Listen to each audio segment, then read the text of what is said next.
ஓம் சாந்தி. ஸ்மிருதி ஞாபகம். பாபா நினைவில் இருக்க ஆதாரமாக இருப்பது ஸ்மிருதி ஆகும். யாருடைய காரியம் தொடர்பு எப்படியோ அதற்கு ஏற்ப அவருக்கு ஸ்மிருதி வரும். ஒருவருடைய லகன், தொழில், தொடர்பு, லட்சியம் என்னவோ அதற்கு ஒப்ப அவரது ஸ்மிருதி இருக்கும். பெர்ஃபெக்ஷன் வந்திட தேவை கலெக்ஷன், கரெக்ஷன், கனெக்ஷன். கலெக்ஷன் ஞானம் நமது செல்வம் ஆகும். அதை ஞான பாயிண்ட்களை ஒன்று சேர்த்திட வேண்டும். கரெக்ஷன் தன்னிடம் உள்ள குறைகளை, பலவீனங்களை நீக்கிட ஒன்று சேர்த்த ஞான பாயிண்ட்களை பயன்படுத்த வேண்டும். கனெக்ஷன் நமது கனெக்ஷன் சிவபாபாவிடம், தெய்வீக பரிவாரத்திடம் இருப்பது அவசியமானது. கனெக்ஷன் இல்லாத போதே மீண்டும் விகாரம், குறை, பலவீனம் நம்மிடம் திரும்ப வந்து விடுகிறது. பரிவார தொடர்பு இல்லையெனில் வெளி தொடர்புக்கு செல்ல நேரிடும்.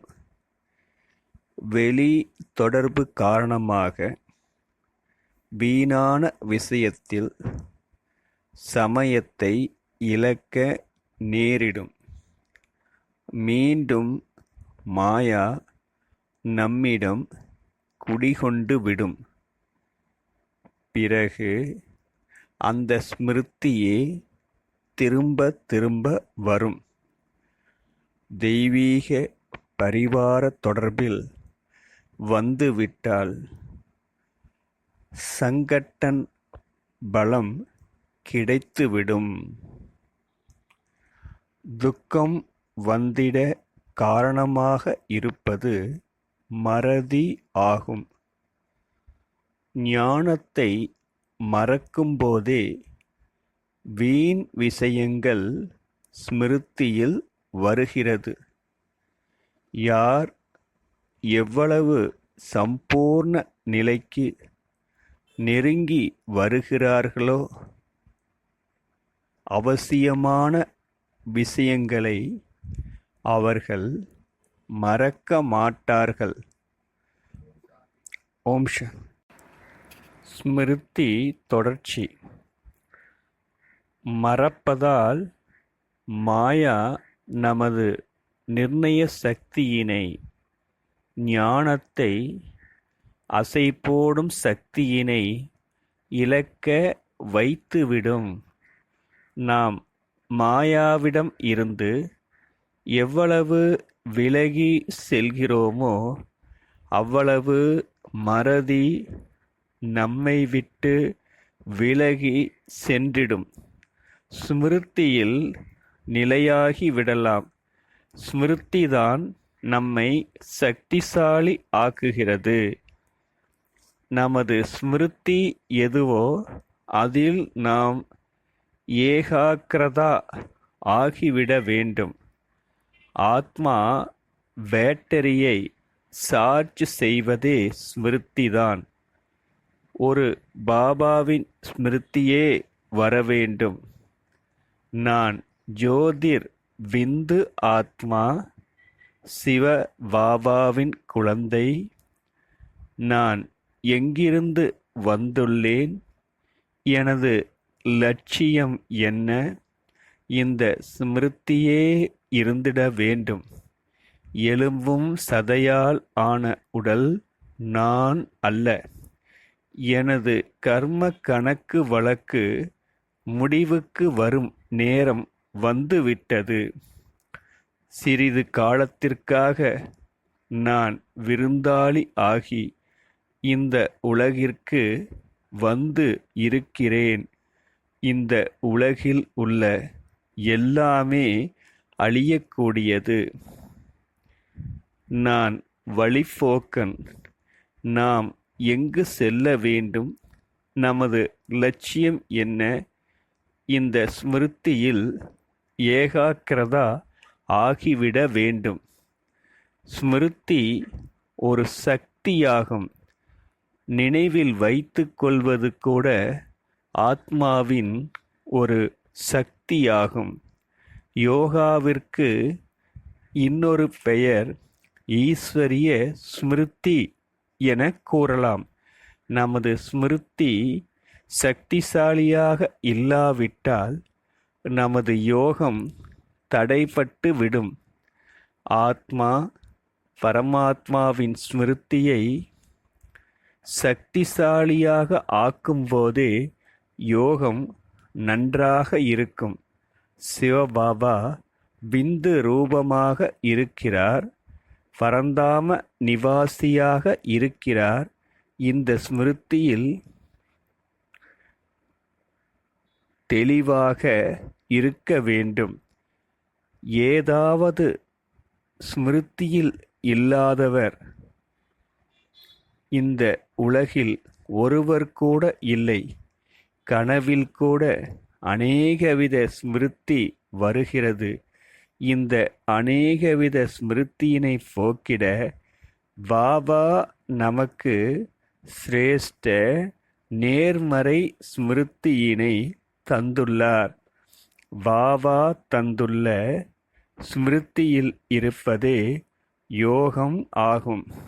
மனிதர்களை மாற்ற மனிதர்களின் ஸ்மிருதியை மாற்ற வேண்டும். அப்போதே உலகை மாற்ற முடியும். உலகில் சுகம் சாந்தியை கொண்டு வர முடியும். பாபாவின் படிப்பினை நமது ஸ்மிருதியில் இருக்கட்டும். ஸ்மிருதி மூலம் ஸ்திதி உருவாகிறது.